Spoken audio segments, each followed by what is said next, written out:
waaw jërëjëf waa Walf Sport ñu ngi fii ci Bafoussam ci stade Omnisport bu Bafoussam Kouégon xaw ma dégg nga ñu ngi fii nag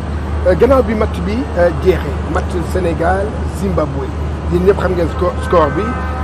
1-0 but penalty ci arrêt de jeu yi le Sénégal mujjee gagné am 3 points yi l'essentiel c'était les 3 points mais quels 3 points Pape Lamine. waaw di nuyu téléspectateur Walfadjri yëpp ak lecteur Walf Quotidien yëpp quels 3 points c'est une belle question parce que tout simplement Sénégal souffrir na pendant 90 minutes dañuy ne penalty ci match la bokk lu ñuy wax fait de jeu le Sénégal a empoché les 3 points gagné na match bi ci fait de jeu mooy penalty boobu nga xam ne am nañ ko 93e minute wante bu nekkee dañuy taxaw seetlu rek match Sénégal bi Aliou Cissé mën na ko jël léegi ranger ko ci ay tiroir fàtte ko parce que du match référence. parce que tout simplement gis nañ ne équipe Sénégal dafa doon chercher boppam pendant 90 minutes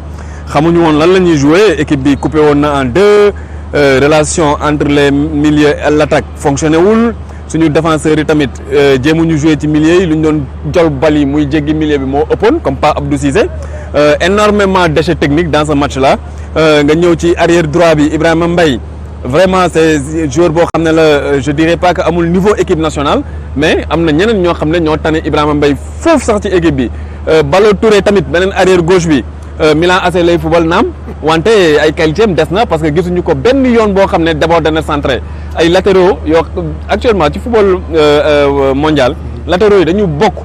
ci jeu offensif c'est ce qu'on appelle les premiers contre-attaquants ñoom ñooy yéegal bal yi pour mun a soulager un peu milieu terrain yi pour mun a permettre attaquants yi repiquer dans la surface trouver les espaces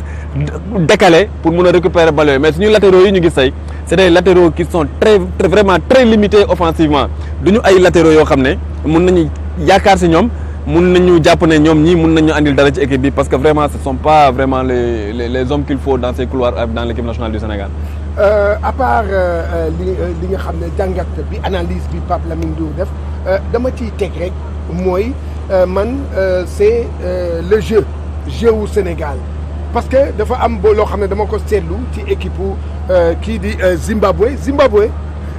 buy attaquer dégg nga buy attaquer waaye buy replier rapidement dañuy négocier ba nekk à 8 derrière lu mu tuuti à 8 léegi nag loolu nag dafa doon maanaam dafa mel ni ñoom. dañoo xamoon ne que le Sénégal joue latéralement le Sénégal joue derrière le Sénégal day sànni dañuy regrouper wu defe naa ne loolu il faut que parce que boo gisee ma wax loolu dafa am loo xam dafa am solo Pape Lamine mooy que du ma xam nga wax yaa ngi ko wax lii du match référence yeneen match yee tax may wax parce que rapidité d'exécution yi dégg nga maanaam percussion yi yooyu yëpp dafa manqué woon ci équipe bi ba tax na léegi ni man. Le problème li nag moom mooy fu mu nekk nii bu fekkee ne maanaam lii la ñu naree duggee marché mbaa dinañu am ndugg bu baax mbaa dinañu togg lu baax loolu man moom mooy sama problème ci vraiment ci équipe bu Sénégal bi. waaw équipe bi ñu aligné tey ñu gis ko contre Zimbabwe étudier na le jeu au Sénégal léegi mënutul surprendre kenn parce que ñëpp xam nañu Sénégal nu muy footballé léegi xam nañ ne Sénégal son fort c'est sur les côtés. Ismaïla Sarr bu fi nekkoon moom mooy percuter Sadio Mané percuter beneen côté bi wala Crépin Diatta percuter beneen côté bi ñëpp xam nañu Sénégal nu muy footballé donc ça veut dire tout simplement que là il faut que Aliou Cissé tey mii nga xam ne moom la ñu teg ci bopp équipe bi mu am trouver d'autres solutions au cas où équipe bi bu ñu ñëwee regroupé en bloc bas moom déjà ci entame bu muy jël équipe nationale amoon na ay difficultés pour faire face à des équipes qui jouent regroupées aujourd'hui gis nañ ko ci Zimbabwe. parce que loolu ñu doon def noonu mooy défense tiroir boobu attaqué ba pare delluwaat mel ni tiroir nu muy génnee du dugg loolu noonu dañ ko assimiler na ñoom lu ñuy def assimiler nañu bu baax lu ñuy def te ñoom réussiroon nañu daanaka ñoom lu ñu doon ut ci Sénégal mooy match nul bi dafa am fait de jeu bi andi penalty Sénégal génn si mais Zimbabwe tey bu ñu ko doon noté man dama koy noté comme équipe boo xam ne wax dëgg yàlla mun na jàpp moom ci progression future am match bii mu football ak Sénégal moom mooy match référence su Zimbabwe parce que Zimbabwe ci boppam tegal na suuf si Sénégal dëggantaan Diao Keita bu ñu doon xaar pour mu andi percussion boobu noonu Ismaïla Sarr doon andi ci couloir bi Diao Baldé est passé complètement à côté de son match kenn xamul lu muy def fu contrôler bal bi ëpp bu waree centrer du xam ban décision lay jël c'est un joueur qui a été quelconque dans ce match là l'autre chose mooy Aliou Cissé groupe am bi soit dañuy wax ay groupe élargi le potentiel interchangeable mais tey gis nañ ne les éléments ne sont pas interchangeables Sénégal tey gis nañ ne benn 11 type la am 11 type boobu boo nekkee ci jafe-jafe remplaçant yi ma gis mënuñu leen suppléer pour nekk à la hauteur parce que tey boo xoolee sax ci biir match bi Aliou Cissé a fait 3 réaménagements tactiques 3 mi ngi départ ak Diao Keita côté gauche ak Bouna Sarr côté droit ñu dem ba benn instant mu génnee Boulaye Dia bu mu génnee Boulaye Dia mu décalé Bouna Sarr comme excentré droit andi Sadio Mané comme excentré gauche Habib Diallo jël attaque de pointe bi ñu dem ba benn instant fonctionné mu génnee Keita Baldé bu mu génnee Keita Baldé si la andi comment il s'appelle encore Pape Gueye bu Pape Gueye ñëwee dafa ñëw jël milieu terrain bi Bouna Sarr delluwaat comme excentré comme piston Sadio Mané ñëw loolu day wane ne tey réaménage Aliou Cissé jëm na tenté plusieurs formules mais gisu ko ci joueur am yi nii ñun lu ñuy ñaan yàlla mooy joueurs yi nga xam ne actuellement dañu Covid ñu teel leen récupérer pour pouvoir avoir notre équipe parce que ñii ma gis nii des nañu c'est des joueurs qui ont en fait qui ont des qualités je dirais pas petites mais ils sont des joueurs très moyens très moyens. xam nga Pape Lamine li nga wax ci des joueurs très moyens loolu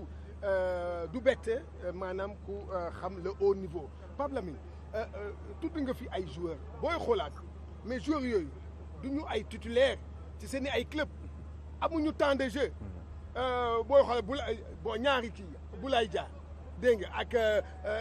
côté gauche ak côté droit bi amuñu temps de jeu dégg nga ki nga xam ne moom mooy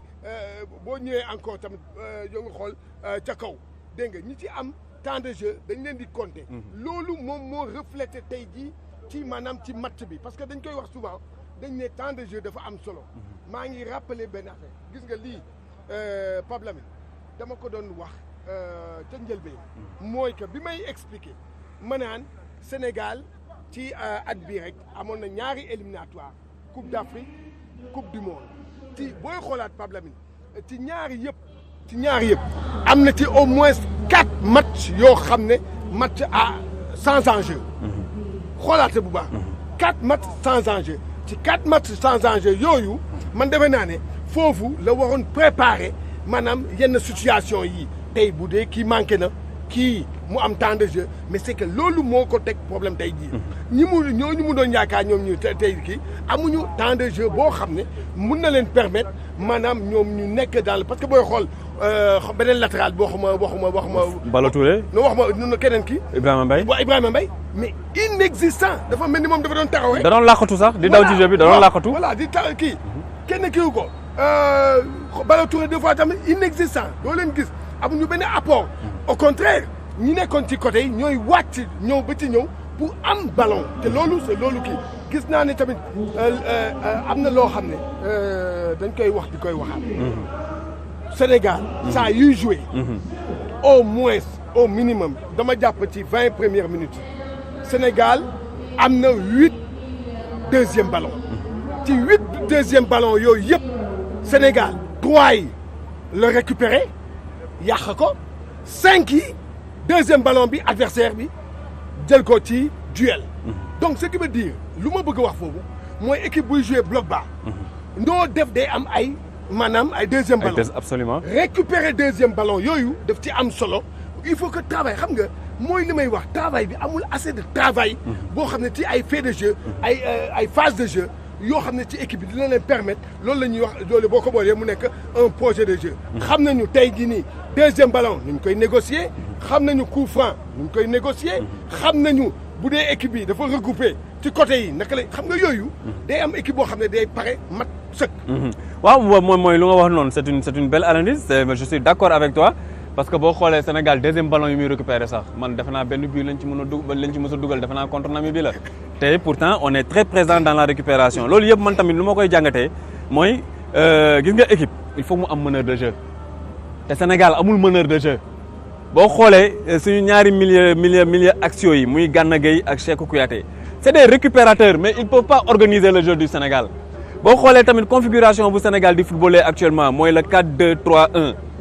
benn attaquant axial la ñuy am jël Sadio Mané def ko mu tafu ci attaquant axial bi pour récupérer deuxième ballon yooyu ngay wax noonu moo tax ñu teg fa Sadio Mané nga xam ne am na percussion bi am na vitesse bi bu ñu ko récupérer mun na dugg automatiquement ci surface bi créer penalty wala def luux-luuxam yooyu dugal mais tey lu ñu mën a wax ci Aliou Cissé mooy man sama xel tey na mooy